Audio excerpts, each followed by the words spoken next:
इंदिरा जी ने गोरक्षा नहीं लाई और गोली चलवा दिया। तो कृपाति महाराज जी ने शाप दे दिया था कि तेरे कुल खानदान के सारे लोग गोपाष्टमी दिन मारे जाएंगे। तो इंदिरा जी भी उसी तिथि में, संजय भी उसी तिथि में और राजीव गांधी भी उसी तिथि में। तो निश्चित तौर से इन लोगों ने एक कृत्य किया है। छोटी छोटी मछलियों पे आपने जाल डाला है, बड़ी मछलियों पे कब जाल डालेंगे? मर्यादा पुरुषोत्तम प्रभु राम बिल्कुल नहीं बोलेंगे, क्योंकि ये अयोध्या की मर्यादा है। लेकिन चंदा चोरों सुन लो, हनुमान जी पूरे परिवार के साथ मार डालेंगे।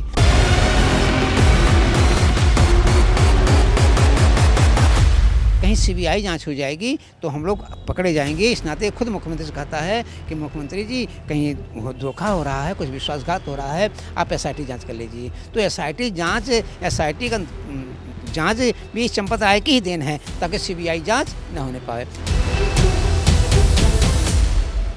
अनिल मिश्रा और चंपत राव अगर बच गए तो मैं गारंटी लेता हूं कि अगली सरकार यूपी में भाजपा नहीं बनेगी।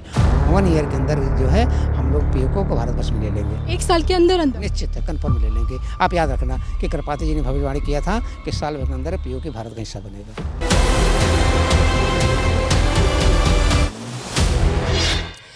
नमस्कार, धर्मज्ञान के दर्शकों का स्वागत है। कविता राणा लेकर आई हूँ प्रभु श्री राम की नगरी अयोध्या।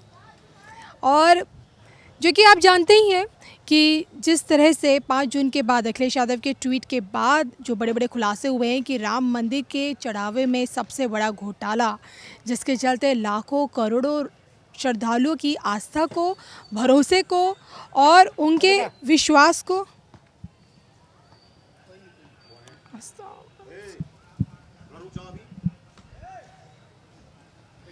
ठीक है। नमस्कार, धर्मज्ञान के दर्शकों का स्वागत है। कविता राणा लेकर हाजिर हूँ कि आखिरकार राम मंदिर चढ़ावा घोटाले की सत्यता क्या कहती है। और 5 जून के बाद अखिलेश यादव के ट्वीट के बाद जब ये पूरा मामला उजागर हुआ तो ना सिर्फ देखिए लाखों करोड़ों भक्तों की आस्था को, उनके विश्वास को, उनके सम्मान को धक्का पहुंचा है, बल्कि सबसे बड़ा सवाल ये है कि आखिर कैसे रामलला की दरबार से, उनकी चौखट से इतनी बड़ी चोरी। इसी पर बात करने के लिए, इस पूरे मामले की सत्यता को समझने के लिए मेरे साथ मौजूद है अयोध्या से ही जगत गुरु कृपाति महाराज जी। महाराज जी, धर्मज्ञान आपका पहले तो स्वागत करता है। धन्यवाद आपको। बहुत अच्छा, अयोध्या की पावन नगरी में आप आई हैं। मुझे बहुत अच्छा लग रहा है कि कम से कम राम जी के विषय में आप इतनी बेबाकी बोल रही हैं। निश्चित तौर से आप राम भक्त हैं, आपका पूरा परिवार राम भक्त है। अयोध्या की पावन नगरी से हम आपको आशीर्वाद प्रदान करते हैं। लेकिन इस वक्त जो ये खबर सामने आई है, ना सिर्फ देखिए देश बल्कि पूरी दुनिया में हाहाकार मचा हुआ है। कितने ही लोग दुनिया भर से जो यहाँ पे प्रभु राम के मंदिर निर्माण में, जिन्होंने अपनी आस्था चढ़ावे के रूप में जो जो दिया, और इस तरह की चोरी, उस पर आप सबसे पहले क्या कहेंगे? देखिए, त्रेता काल से आया है कि जब जब होई धर्म की हानि, बाढ़ही असुर अधम अभिमानी, तब तब प्रभु धरि मनुज शरीरा, हरहि सकल सजन भव पीरा। जब जब अयोध्या के ऊपर लोगों ने घात किया है, जब तक निशाचर आए हैं तब तक उनका पतन हुआ है। निश्चित तौर से आज भी अयोध्या में कुछ लोग ऐसे आ गए जो विश्वास के नाम पे विश्वासघात किया है, और सब उनका पर्दाफाश हो रहा है। सब पकड़े जा रहे हैं और सब जेलों की सलाखों के बीच में चले जाएंगे। लेकिन ऐसा इन्होंने किया है, ऐसा हम लोग कभी सोच नहीं सकते थे, विश्वास नहीं कर सकते थे।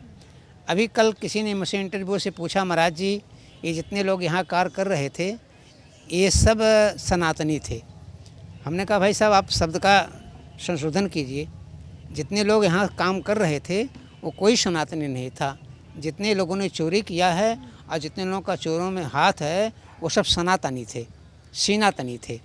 सनातनी नॉट बट सनातनी, इट मीन्स डिक्टेटरशिप। तो इन लोगों ने घात किया है और राम के चढ़ावा पे घात किया है। सन 65 में हमारे सदगुरु श्री कृपाति महाराज जी ने इंदिरा जी से कहा था कि गोरक्षा लाइए। इंदिरा जी ने गोरक्षा नहीं लाई और गोली चलवा दिया। तो कृपाति महाराज जी ने शाप दे दिया था कि तेरे कुल खानदान के सारे लोग गोपाष्टमी के दिन मारे जाएंगे। तो इंदिरा जी भी उसी तिथि में, राहुल भी, ये क्या नाम है, संजय भी उसी तिथि में, और राजीव गांधी भी उसी तिथि में। तो निश्चित तौर से इन लोगों ने ये कृत्य किया है। क्या है वो श्राप अभी तक जिंदा है? नहीं, सांप लग गया है। और मैं भी उन्हीं के पचिन्हों पे हूँ। आज 30 साल हो गया मैं ये एक सिला कपड़ा नहीं पहनता हूँ, कपड़ा पहनता हूँ। आप देख रही हैं, एक त्रिदंड मेरे पास है, जीयर स्वामी का पद मेरे पास है, 18 कौर खाता हूँ कि राम जन्मभूमि में रामलला का स्थापना हो गया। लेकिन इन लोगों ने जो कुत्सित कर्म किया है, आज हम गुरु जी के उसी पद चिन्हों पर चलते हुए मैं भी ये कहना चाहता हूँ कि जौन दंड देऊं खल तोरा और भ्रष्ट होई श्रुति मार्ग मूरा।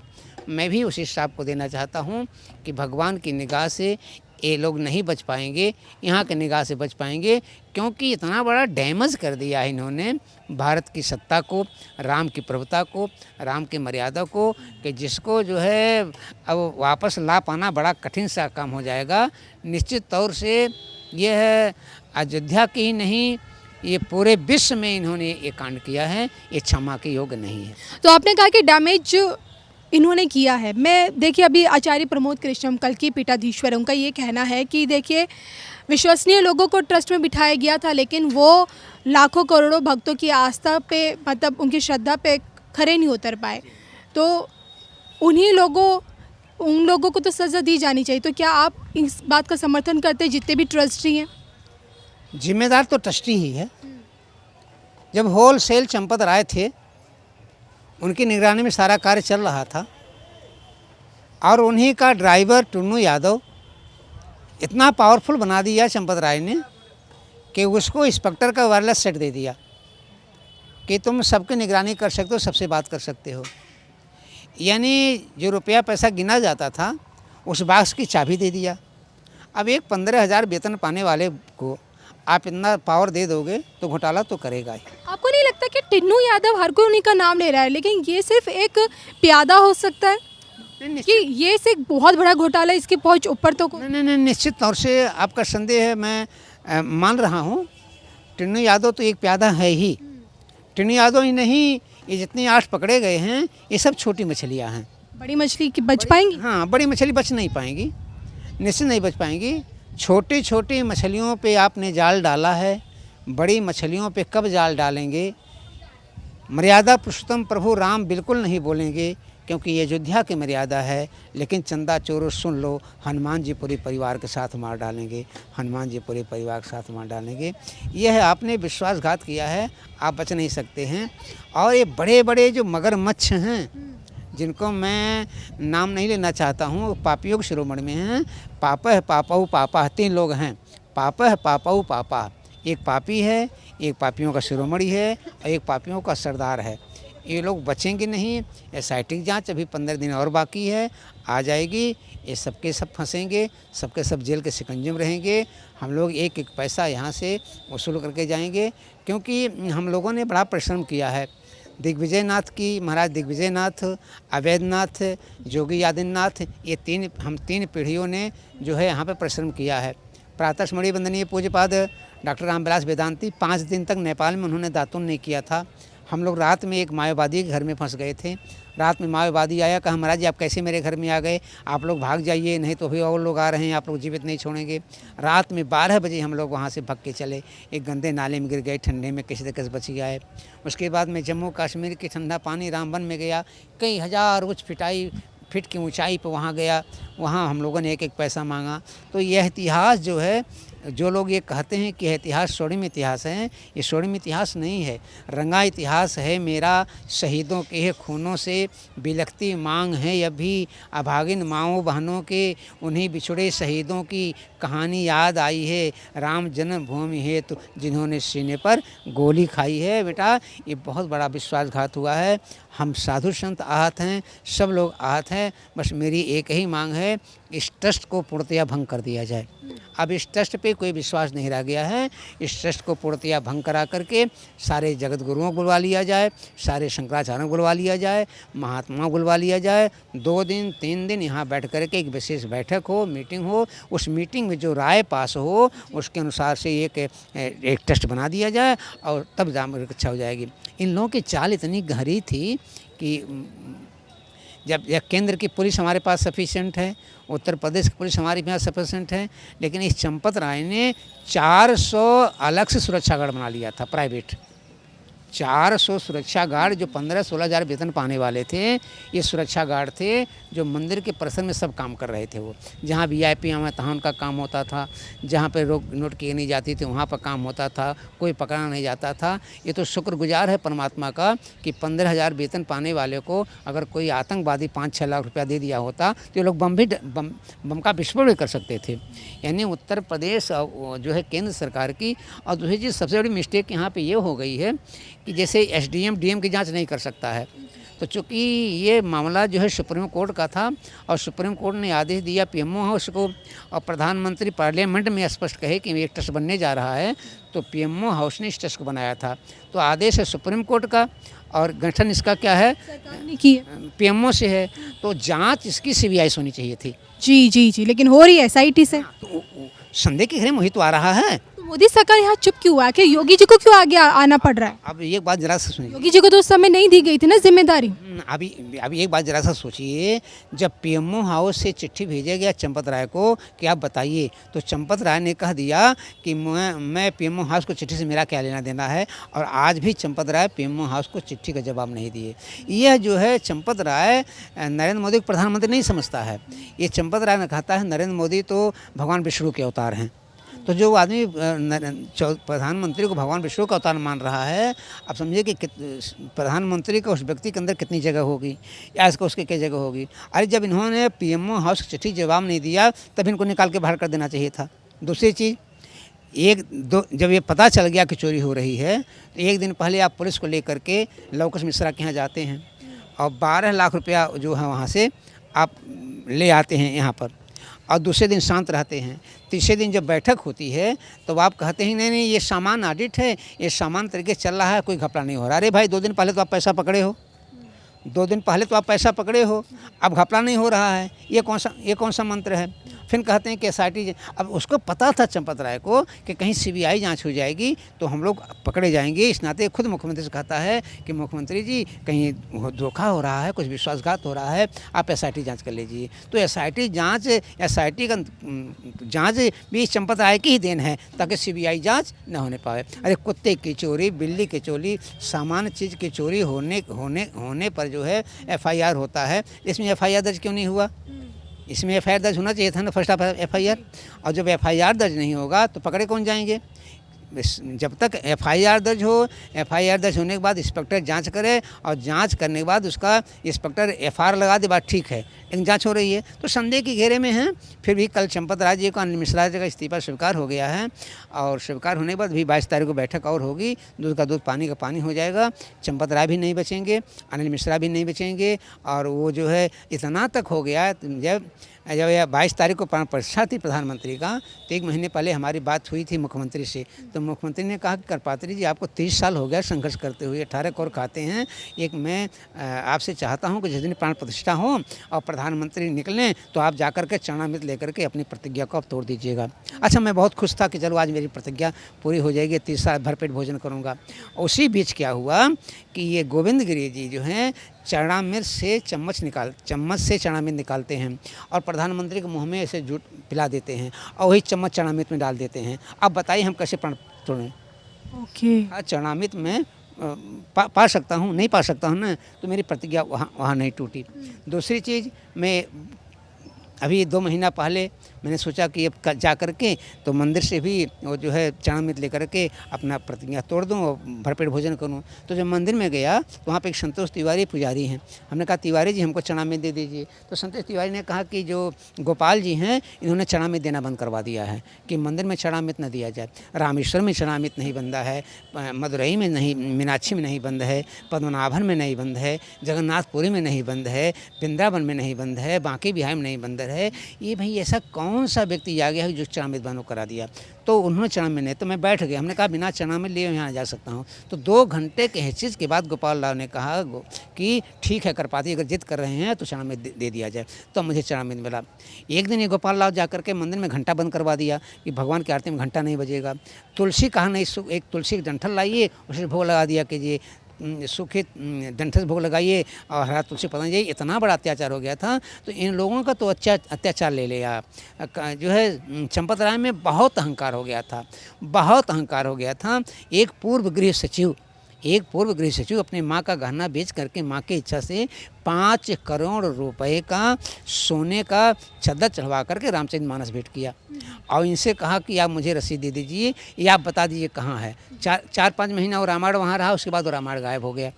और उसको 8 घंटा ही बाहर बैठाया। ये 8 घंटा बाहर बैठा है। तुम्हारी क्या औकात होती है गृह सचिव की, मामूली पोस्ट होती है गृह सचिव की।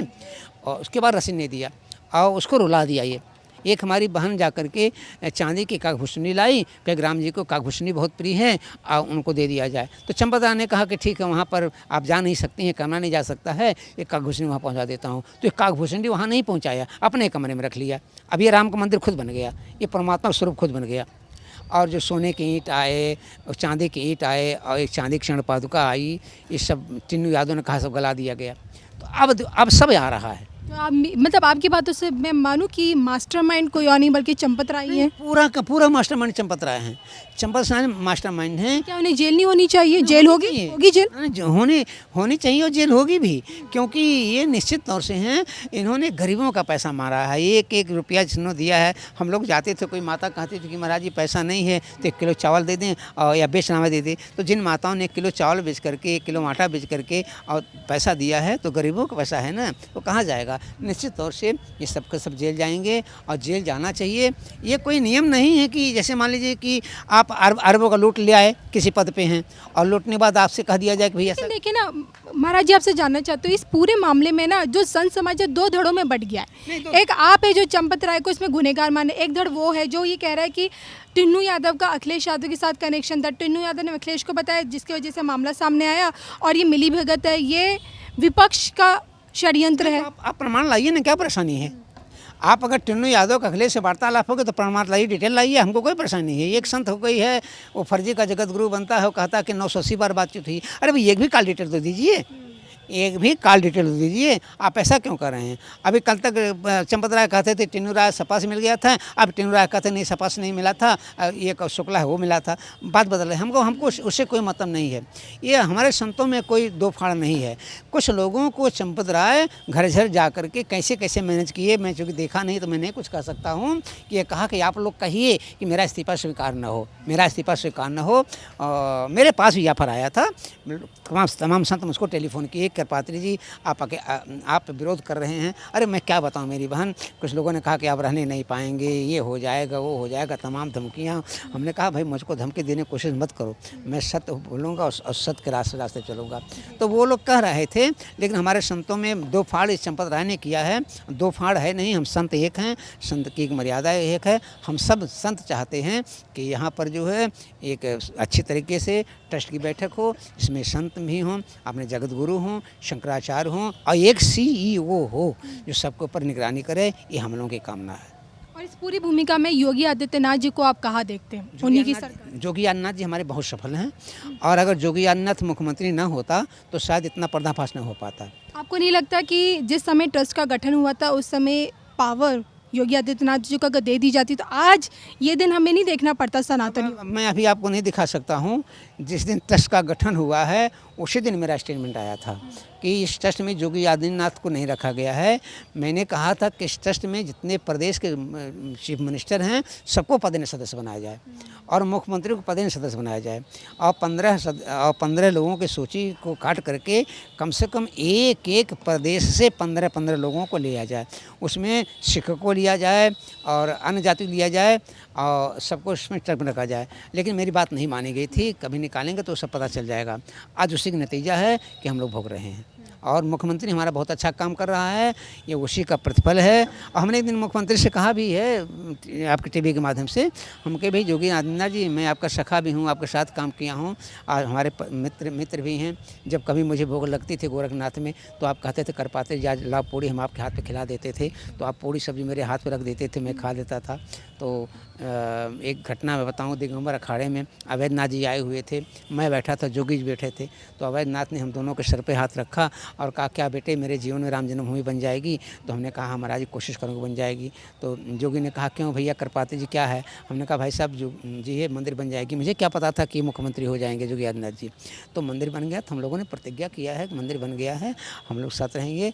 योगी आदित्यनाथ से मैं कहा हूँ कि योगी जी आपका मुख्यमंत्री बहुत महत्वपूर्ण पद नहीं है, मुख्यमंत्री पद रहे या न रहे तिलांजलि दे दीजिएगा, लेकिन इन चंदा चोरों को बचाने की कोशिश मत कीजिएगा, इन लोगों को सज़ा मिलनी चाहिए। और बात भी मान रही है। अभी 3 दिन पहले मैंने एक इंटरव्यू दिया, 3 दिन पहले लोगों ने कहा महाराज क्या सोचते हैं? हमने कहा अगर चंपत राय अनिल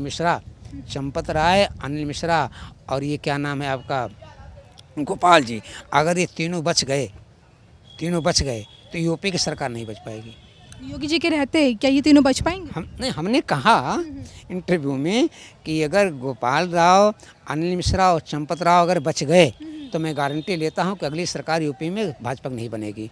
और अगर ये तीनों चले गए तो कोई माई का लाल नहीं है कि उत्तर प्रदेश से योगी की सरकार को हटा सके। शायद उसका प्रक्रिया कल हुआ है, इन तीनों को जाना पड़ा। देखिए आप योगी जी को तब भी जानते थे जब वो मुख्यमंत्री नहीं थे, आज पहले से आप उनसे कितनी दफ़ा मिले हैं, उन्हें बहुत व्यक्तिगत तौर पे जानते हैं। मैं आपसे समझना चाहती हूँ कि किस तरह का प्रभाव है, किस तरह की उनकी आभा है, किस तरह की वो शख्सियत है। देखिए जोगी के महंती में मैं था जब उसकी महंती हुई थी, हमसे 10 साल छोटा है। जोगी के विषय में कह पाना बड़ा कठिन काम है और मैं क्या कहूँ। जब जोगी के पिताजी का देहावसान हुआ था और जोगी के पिताजी की डेड बॉडी जल रही थी, तो जोगी ही एक ऐसा मुख्यमंत्री है जो सचिवालय में रो रहा था। कहा पिताजी आप मेरे पिता हैं, आज मैं आपका पुत्र हूं, लेकिन 24 करोड़ लोगों का मेरे पास जिम्मेदारी है। तमाम बुजुर्ग हैं जो मुझे बेटा कहकर पुकारते हैं, तो उनका भी मैं बेटा हूं। पिताजी मैं आपके पास नहीं आता था। वही एक ऐसा व्यक्ति था जो सचिवालय में अपने पिताजी के जलती हुई डेड बॉडी देकर के रो रहा था। सिंगल व्यक्ति वह व्यक्ति है। और जोगी का घर जो है, मैं उनके घर गया हूँ, जोगी के घर गया हूँ।